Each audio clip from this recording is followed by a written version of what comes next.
So I'm getting ready to pour the last few feet of this 48-foot tall multi-generational passive ICF house that I've been DIY building mostly on my own. And I wanted to share some tips in terms of not having blowouts, especially on the corners.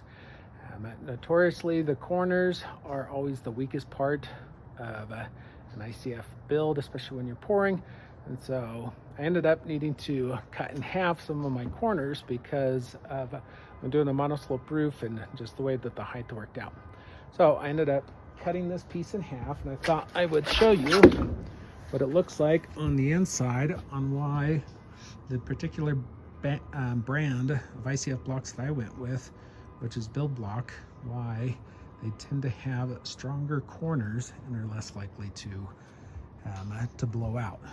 Nothing worse than having a blowout when you are that high above the ground. Anyways, yeah, so back to this block. What they have, so they've got the plastic tabs every 6 inches, which obviously helps a lot. That's one of the reasons why I went with Build Block. Both, it helps to keep the block from blowing out when you're filling it with concrete, but it's also nice to have the equivalent of 2x4s every 6 inches. And then they also have this special BB, and behind there they have some special plastic tabs and make it so that it's the equivalent of somewhere around 450-pound pullout, versus in this area, which is just the regular plastic tabs, it's just a regular 2x4 pullout, so like 125 pounds or so. But with this, I'll actually be able to mount my kitchen cabinets as long as I screw into those. I'll probably end up screwing in some plywood or something to these, and then the kitchen cabinets to the plywood, but we'll see when I get to that stage.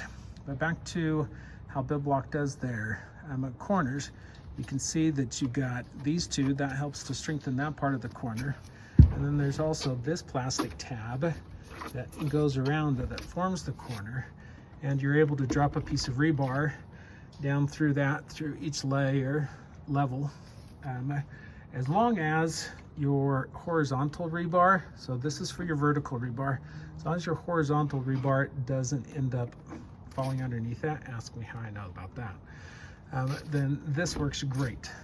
Also, this hole right here, what my ICF consultant suggested that I do if I wanted to have something to screw into on my corners, is to actually drop just a regular plastic water pipe. So just the pipe that you use for a sprinkler system, you can drop that all the way through, and then that gives you something to screw into, because this is the middle of the ICF block. And while it looks like there's something to screw into, in reality, if we flip it over here, then I have cut out where that hole is, and you can see it's just foam. There is no plastic.